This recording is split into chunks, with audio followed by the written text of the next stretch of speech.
യേശുവിൻ്റെ തിരുപ്പിറവി ആഘോഷിക്കുവാനായിട്ടുള്ള ഒരുക്കമാണ് ഈ ആഗമനകാലം. ആഗമനകാലം എന്നത് രണ്ട് പ്രത്യേക കാര്യങ്ങളാണ് സഭ നമ്മളെ പ്രത്യേകമായി പഠിപ്പിക്കുന്നത്.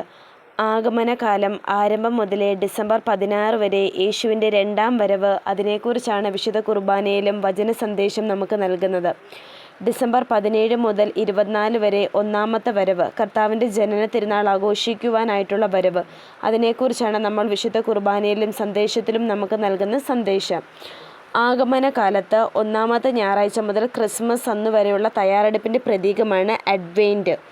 അഡ്വെൻറ്റ് എന്ന പേര് വന്നത് വരുന്നു എന്നർത്ഥമുള്ള അഡ്വത്തോസ് എന്ന ലാറ്റിൻ വേർഡിൽ നിന്നാണ്. തിരികൾ 5 തിരികൾ നമുക്കുണ്ട്. ഹോപ്പ്, വയലറ്റ്, പ്രത്യാശ, പൂർവ്വപിതാക്കന്മാർ. പീസ്, വയലറ്റ്, സമാധാനം, പ്രവാചകന്മാർ. ജോയ്, റോസ്, സന്തോഷം, സ്നാപക യോഹന്നാൻ. പച്ച നിറത്തിലുള്ള മുള്ളുകൾ പോലെയുള്ള ഇലകൾ റൗണ്ടിൽ വെച്ചിരിക്കുന്നതാണ് പുഷ്പചക്രം. പച്ച നിറം ക്രിസ്തുവിൻ്റെ ജനനത്തിനായി ഒരുങ്ങിയിരിക്കുന്നവരുടെ ഹൃദയം ഹരിതമായുള്ള ജീവൻ്റെ പച്ചപ്പുള്ള നാവ് പകരുന്നു. ജീവൻ നൽകുന്ന വ്യക്തിത്വത്തിൻ്റെ ഉടമയാക്കാനാണ് നമ്മെ ഓർമ്മപ്പെടുത്തുന്നത്. എവർഗ്രീൻ ശാഖകൾ കൊണ്ടുവന്ന റീത്ത് 5 തിരികൾ നമുക്ക് കാണാറുണ്ട്. ആഗമനകാലം 1, 2, 4 ഞായറാഴ്ചകളിൽ വയലറ്റ് കളറുള്ള തിരികളായിരിക്കും തെളിയിക്കുന്നത്. മൂന്നാമത്തെ ഞായറാഴ്ച റോസ് കളറുള്ള തിരിയായിരിക്കും തെളിയിക്കുന്നത്. ക്രിസ്തുമസ് ദിനത്തിൽ വെള്ള നിറമുള്ള തിരിയായിരിക്കും തെളിയിക്കുന്നത്.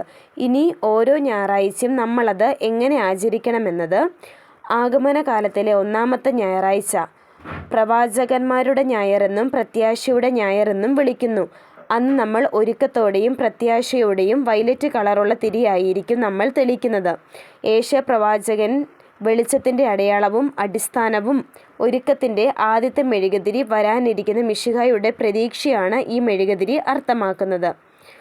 രണ്ടാമത്തത്, ആഗമനകാലത്തിലെ രണ്ടാമത്തെ ഞായർ സമാധാനം. മാലാഖമാരുടെ ഞായറെന്നും സമാധാനത്തിൻ്റെ ഞായറെന്നും വിളിക്കുന്നു. അന്ന് നമ്മൾ ഒരുക്കത്തോടെയും സമാധാനത്തോടെയും വയലറ്റ് മെഴുകുതിരിയാണ് കത്തിക്കുന്നത്. ആട്ടിടയന്മാർക്ക് നൽകിയ സന്ദേശമാണ് ഈ മെഴുകുതിരിയുടെ അർത്ഥം.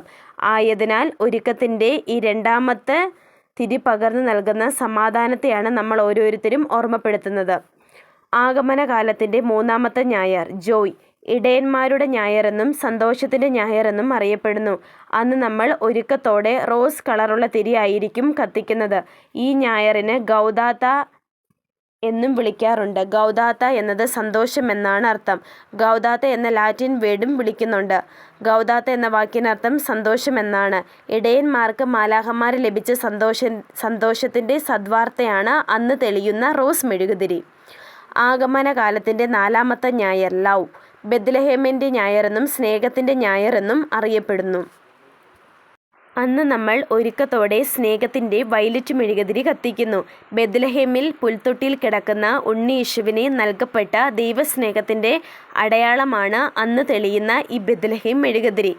ഉണ്ണി യേശുവിൻ്റെ പിറന്നാൾ ദിനമായ ക്രിസ്മസ് ദിനമായ അന്ന് നാം ലോകത്തിലേക്ക് വന്ന് നമ്മുടെ ജീവിതത്തെ അർത്ഥമാക്കുന്ന വെള്ള നിറത്തിലുള്ള തിരിയാണ് നമ്മൾ കത്തിക്കുന്നത്.